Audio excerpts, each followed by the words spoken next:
Nombreux hangars intelligents de la technopole, les stars se préparent. Chez Euroselp, il leur faut d'abord faire un peu de grimpette pour atteindre les douches. Une mise en beauté essentielle avant de passer devant la caméra. Quel est leur calibre? Sont-elles vertes ou endommagées? Sont-elles belles?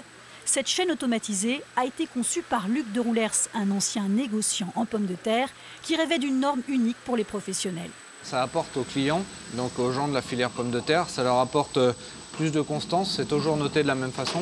Ça leur apporte une mesure plus précise et ça leur apporte aussi de la rapidité. Donc pour le moment, ils le font de manière manuelle et là, c'est automatisé et ça va plus vite et c'est mieux fait.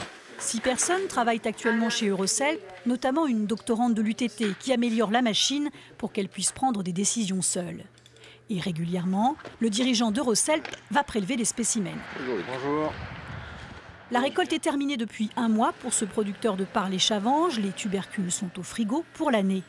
Grâce à l'irrigation, la qualité est là, mais la commercialisation peut être difficile. Savoir la qualité de nos pommes de terre, vue d'un œil extérieur de l'acheteur.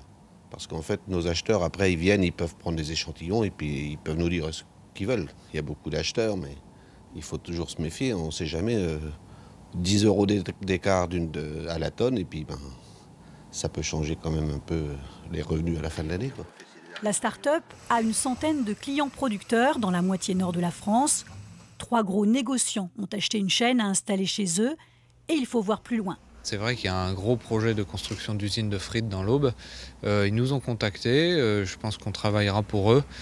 Par contre, notre premier métier, c'est de travailler sur les pommes de terre à destination des supermarchés. Et donc c'est une façon un peu différente d'évaluer la qualité, mais on va aller sur ce marché-là rapidement aussi. Prochaine étape donc, développer une technologie qui permette d'évaluer la qualité de la chair sans la corvée d'épluchage.